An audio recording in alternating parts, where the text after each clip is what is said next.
कक्षा 12 विषय भूगोल के ऑनलाइन क्लास में सभी स्टूडेंट्स का स्वागत है। हम पिछले क्लास में स्टूडेंट्स पढ़ रहे थे, भारत की जनजातियों के बारे में अध्ययन कर रहे थे।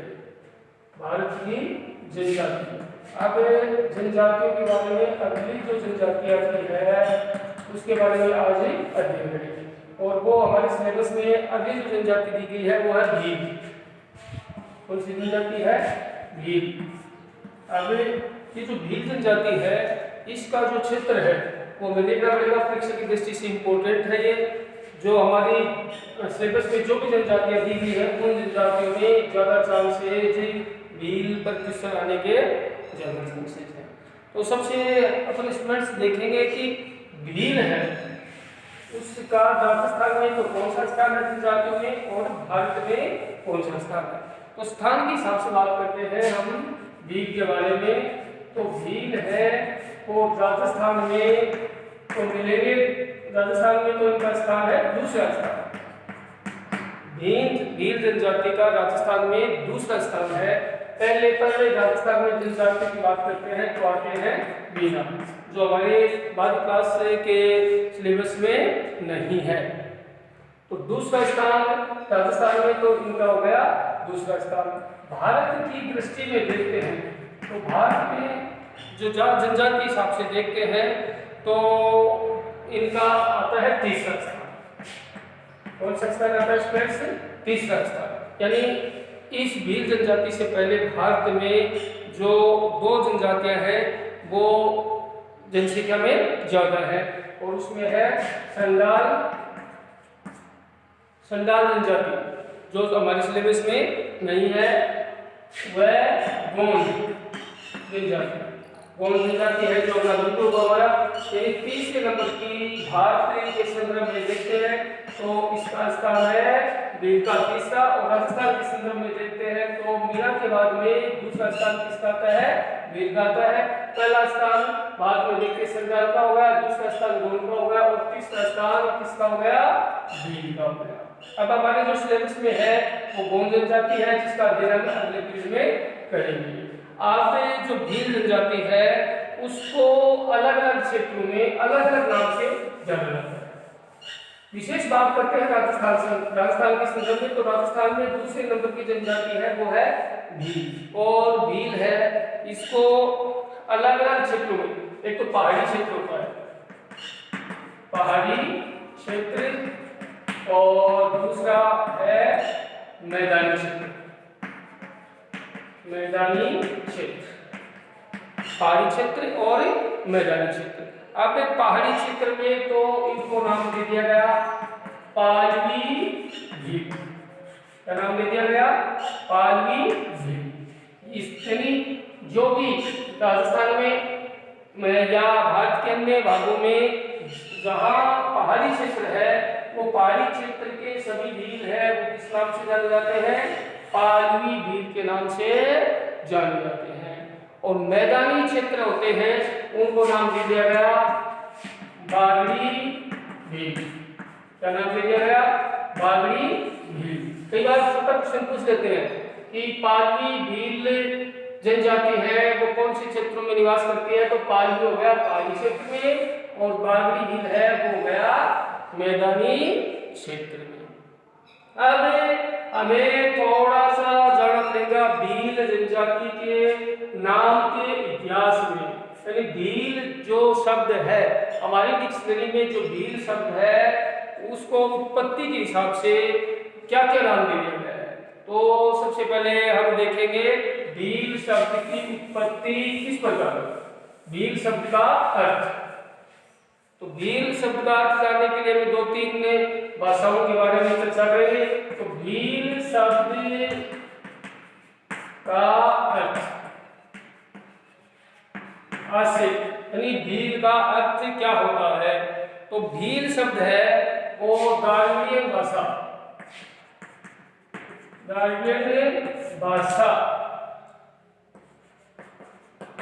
द्रविड़ जो भाषा है उसमें भील है उसको नाम दे दिया गया बिल्लू। क्या नाम दे दिया गया? बिल्लू। और बिल्लू का जो अर्थ होता है वो लगाया जाता है तीरंदाजी,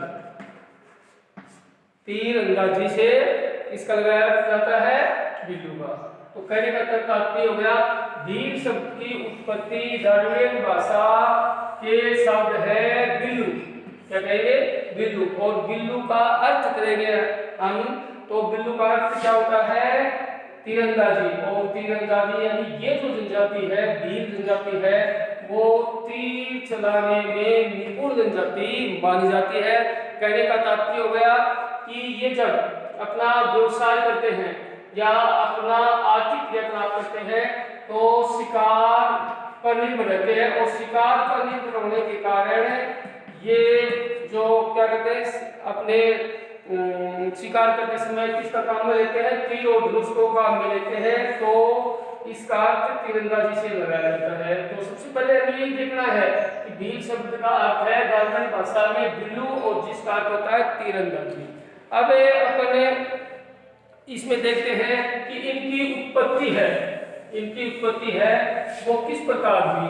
अब इसमें कुछ पौराणिक कथाएं हैं वो प्रचलित है। अब पौराणिक कथाओं में अपन जो उदाहरण लगाएंगे वो महादेव जी का एक पुत्र था जिसका नाम था निषाद।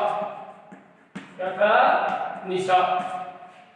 महादेव का पुत्र था निषाद, और निषाद ने एक बार और महादेव की जो नंदनी, जो नंदी थी, जो गाय थी या बैल था, उसका उसने क्या कर दिया था, वध कर दिया था। निषाद ने किसका वध किया, नंदी का वध कर दिया। इसलिए महादेव क्या हुए, कुपित हो गए, क्रोधित हो गए, और क्रोध में आने के कारण और अपने पुत्र निषाद को वो कहाँ भेज दिया, दुर्गम क्षेत्र में भेज दिया, पहाड़ी क्षेत्रों में भेज दिया। और पहाड़ी क्षेत्र में ये क्या हुआ, धुआं है, गिरा और रहने लगा। उसी के नाम से उसका नाम भी क्या पड़ गया, भील पड़ गया। यानी जो निषाद था उसकी जो क्रियाकलाप थे वहीं से भील जाति की उत्पत्ति मानी जाती है। एक तथ्य तो यह है, महादेव जी का एक पुत्र निषाद, और निषाद ने नंदी का क्या किया था, वध कर दिया था, जिससे महादेव जी क्रोधित हो गए थे और निषाद को निर्वासित कर दिया था पहाड़ी क्षेत्र में। तो शेष जीवन निषाद ने अपना काम बिताया था, शिकार करके पहाड़ी क्षेत्र में बिताया था। और पहाड़ी क्षेत्र में वो शिकार करता था तो क्या काम में लिया करता था, तीर काम में लिया करता था। तो उसी के संदर्भ में इनका नाम क्या पड़ गया, भील पड़ गया। इसके पश्चात अपन देखेंगे महाभारत काल में। महाभारत काल में भी भील का उल्लेख मिलता है, और महाभारत काल में भील का उल्लेख मिलेगा किसके रूप में, एकलव्य के रूप में, एकलव्य के रूप में मिलेगा। और एकलव्य के रूप में यानी एकलव्य भी क्या थे, शिकारबाजी में या निशानेबाज में क्या थे, बड़े चतुर थे, निपुण थे। तो उसी के संदर्भ में महाभारत काल में भी एकलव्य के प्रसंग में भी भील का अर्थ लिया जाता है। इसके पश्चात अपन देखेंगे आगे रामायण काल में। तो रामायण काल में भी क्या था, रामायण काल में इसका संबंध बताया जाता है किसे, सबरी से।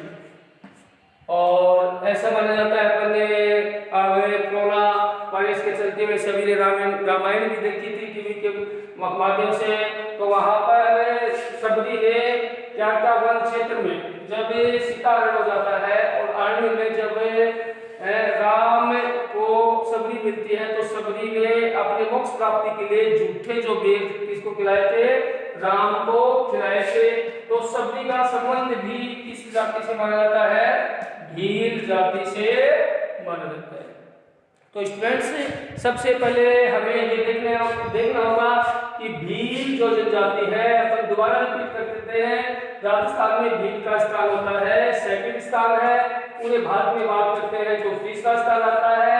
भील शब्द की उत्पत्ति द्रविड़ भाषा से हुई, और प्रसंग के हिसाब से लेते हैं तो महादेव जी का एक पुत्र था निषाद।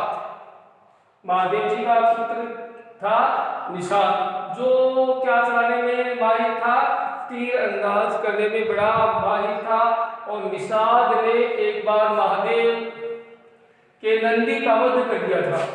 नंदी का वध करने के पश्चात क्या हो गया कि महादेव क्रोधित हो गए और क्रोधित होने के कारण उसको पहाड़ी क्षेत्र में भेज दिया गया। निषाद को पहाड़ी क्षेत्र में भेज दिया गया, तो बाकी का जीवन निषाद ने पहाड़ी क्षेत्र में बिताया और पहाड़ी क्षेत्र में वो तीरंदाजी का काम किया करते थे, इसलिए उसका संबंध भील जाति से हो गया। अपन देखते हैं रामायण काल में, रामायण काल में सबरी का प्रसंग देखते हैं तो सबरी ने अपने झूठे बैल थे, बेरी के बैल थे, वो किसको खिलाए थे, झाड़ी के बैल थे, वो राम को खिलाए थे और सबरी मूलतः भील जनजाति से उसका संबंध मिलता है। उसी प्रकार आगे बढ़ते हैं महाभारत काल में, तो महाभारत काल में एकलव्य जो पात्र थे वो भी धनुष विद्या में बड़े निपुण थे, उसका संबंध भी भील से होता है। अब ये तो बात हो गई भील की, लेकिन एक आधुनिक विचारक जिसने राजस्थान के अध्ययन, राजस्थान के इतिहास में अपना महत्वपूर्ण योगदान दिया और वो विचारक था कर्नल टोट। कर्नल टोट और कर्नल टोट ने भील के संबंध में बताया था जो प्रमाणित तथ्य बन जाते हैं। ये बातें हो गई, पहले की प्राचीन बातें हो गई, लेकिन कर्नल टोट के ने अपने इतिहास में बताया था कि भील जनजाति थी, उसका संबंध मेवाड़ क्षेत्र से था और मेवाड़ क्षेत्र का संबंध हम लगाएंगे राजस्थान का जो दक्षिणी भूभाग था, और दक्षिणी भूभाग में जो जनजाति मिला करती थी और उस जनजाति का नाम था भील जनजाति। तो कर्नल टोट के हिसाब से, कर्नल टोट के इतिहास का हम अध्ययन करते हैं तो हमें यह विदित होता है कि भील जनजाति थी वो राजस्थान के मेवाड़ प्रांत में क्या करती थी, निवास करती थी। अब मेवाड़ प्रांत में निवास करती थी, बात अपन करेंगे इतिहास काल की और चलेंगे मुगल काल के समय। जब मुगल काल में जब अकबर और महाराणा प्रताप का क्या हुआ था, हल्दी घाटी का युद्ध हुआ था। तो हल्दी घाटी के युद्ध में महाराणा प्रताप की भील कई भील थे, उन्होंने महाराणा प्रताप की हल्दी घाटी के युद्ध में मदद की थी।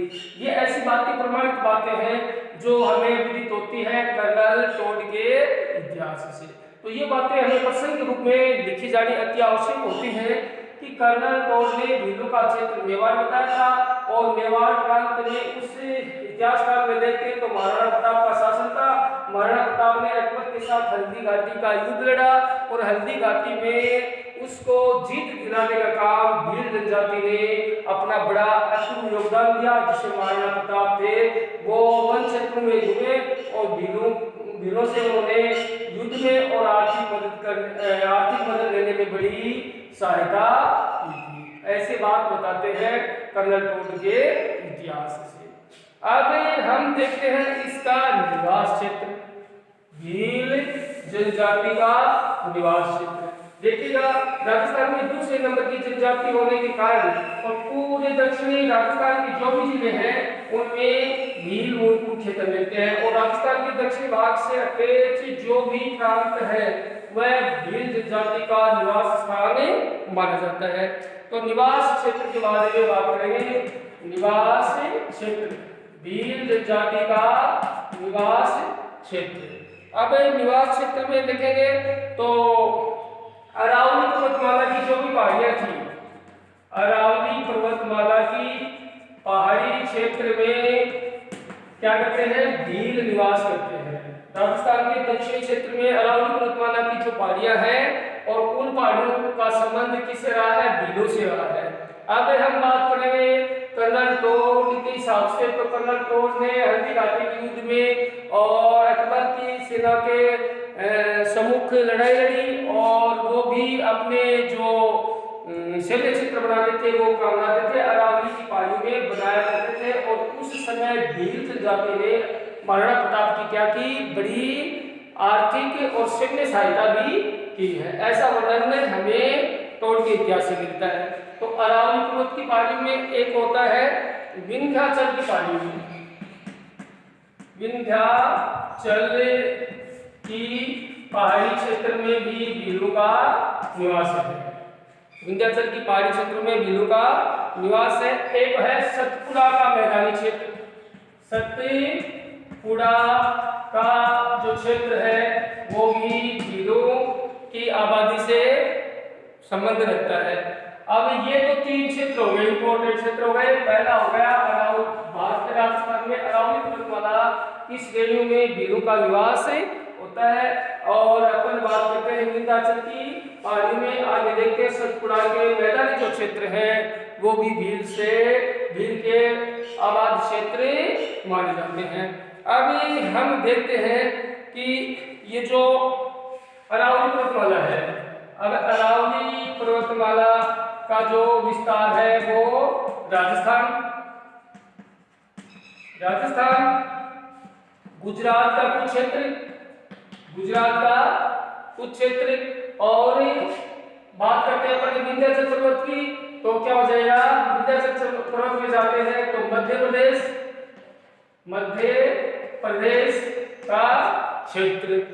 प्रदेश का क्षेत्र, और महाराष्ट्र उस समय महाराष्ट्र का कुछ क्षेत्र में, थोड़े क्षेत्र में भी भील जनजाति निवास करती थी।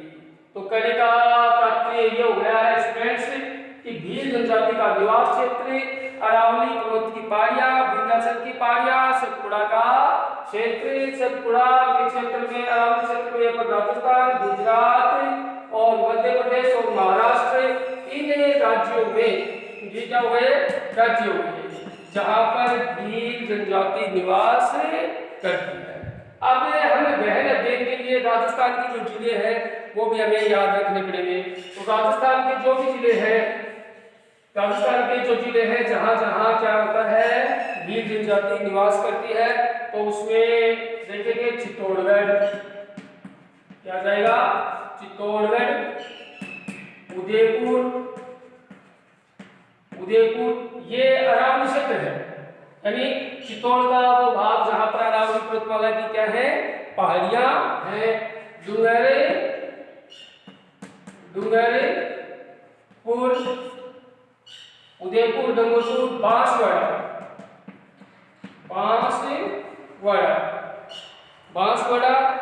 इन क्षेत्रों में वर्तमान में अपन लगा सकते हैं प्रतापगढ़। तो ये हो गए राजस्थान के अरावली क्षेत्र जहां पर भील जनजाति निवास करती है। चित्तौड़गढ़, उदयपुर, डूंगरपुर, बांसवाड़ा और प्रतापगढ़ ये जिले हैं। अपन राजस्थान के मैप से हिसाब से देखेंगे, ये जिले सब के सब कहाँ पड़ते हैं, राजस्थान के दक्षिणी भूभाग में पड़ते हैं। तो बिल्कुल कंफ्यूज होने की आवश्यकता है नहीं। निवास क्षेत्र पूछ लिया जाता है कि भील जनजाति का निवास क्षेत्र लिखिए, तो भील जनजाति के निवास क्षेत्र में सबसे पहले अपन ने एक पर बिंदु लगा देंगे, क्या, अरावली की पहाड़ियां, और राजस्थान में अरावली की पहाड़ियां हैं वो चित्तौड़गढ़, उदयपुर, डूंगरपुर, बांसवाड़ा, और वर्तमान में जो एक नया जिला बना था, यानी अंतिम जिला जिसको कहे वो प्रतापगढ़। यहाँ क्या है, भील जनजाति का बाहुल्य क्षेत्र राजस्थान में पाया जाता है। विंध्याचल की बात करें तो राजस्थान का जो कच्छ मध्य प्रदेश भूभाग है और मध्य प्रदेश से सटा हुआ भारत का महाराष्ट्र प्रांत है, उसके कुछ भूभाग में भी भील मिलते हैं। इसके साथ गुजरात में भी क्या मिलते हैं, जो सीमा राजस्थान से कच्छ है, अरावली पर्वतमाला से लगी हुई है, वहां गुजरात में भी कौन सी जनजाति पाई जाती है, भील जनजाति पाई जाती है। तो मेरे हिसाब से मैं जहां तक समझता हूं आपको भील का निवास क्षेत्र एकदम क्लियर हो गया होगा। इसके पश्चात हम आगे बढ़ते हैं तो देखते हैं कि भील जनजाति की शारीरिक संरचना किस प्रकार की है, इनका शरीर है वो कैसा है। तो अगला जो बिंदु हो जाएगा, ये तो निवास क्षेत्र का हो गया, भील शब्द की उत्पत्ति हो गई, निवास हो गया, और अगला बिंदु हमें लेंगे शारीरिक संरचना। दूसरा बिंदु क्या हो गया, शारीरिक संरचना, यानी शरीर की बनावट कैसी है, भीलों के शरीर की बनावट कैसी है। तो रंग के हिसाब से बात करें, भील जो जनजाति है वो गहरा काला रंग, गहरा क्या होता है, काला रंग मिलेगा। ये जो जनजाति है इसके और पुरुषों के हिसाब से देखते हैं तो भील लोग होते हैं, उनकी त्वचा का जो रंग है वो गहरा काला होता है। नाक क्या मिलेगी, चौड़ी मिलेगी, नाक चौड़ी और चितरी हुई मिलेगी। ठीक है, बड़ी नाक मिलेगी, चौड़ी नाक मिलेगी, चितरी हुई मिलेगी। और इसके पश्चात हम देखते हैं कि आंखें हैं, क्या है, आंखें हैं, वो उनका रंग है लाल। आंखों का रंग क्या होता है, लाल होता है। और जबड़ा है वो बाहर की ओर निकला होता है। तो जबड़ा क्या हो जाएगा, बाहर की ओर निकला हुआ। तो ये इनकी शारीरिक संरचना के लक्षण हो गए। भील जनजाति का अपन हमारी बुक्स में किताब में जो चित्र देखते हैं तो उसी हिसाब से इसका रंग क्या हो गया, गहरा काला। यानी स्त्री पुरुष है वो क्या होते हैं, वस्त्र कम धारण करते हैं, इसलिए इनकी त्वचा का रंग गहरा काला होता है। नाक इनकी चौड़ी होती है, आंखें लाल होती है और जबड़ा बाहर निकला हुआ होता है। कहने का तात्पर्य ये हो गया है कि भील जनजाति शारीरिक संरचना के हिसाब से है वो सुंदर दिखाई नहीं देती है। अच्छी बात करें स्त्री और पुरुषों की बात करें तो ये शारीरिक संरचना हो गई भीलों की। इसके पश्चात हम देखेंगे तीसरा बिंदु चलेंगे आखेट। इस पर चलेंगे आखेट, शिकार। भील जो जनजाति है उसकी आजीविका चलाने के लिए, जीवन उपार्जन करने का एक नया साधन होता है शिकार। शिकार करना, आखेट करना, क्योंकि ये दुर्गम पहाड़ी क्षेत्र में रहने वाली जनजाति है और अपनी आजीविका का चलाने के लिए ये किस पर निर्भर रहती है, आखेट पर निर्भर होती है। तो ये जो लोग हैं वो आखेट क्या करते हैं, आखेट में ये क्या करते हैं, तीर से, जो इनका नाम तीर चलाने में तीर से शिकार करते हैं। किससे शिकार करते हैं, तीर से शिकार करते हैं। शिकारी कोई घायल करते हैं वो तीर से करते हैं। तो आखेट बिंदु का अध्ययन है वो अगले वीडियो में कर पाएंगे। धन्यवाद।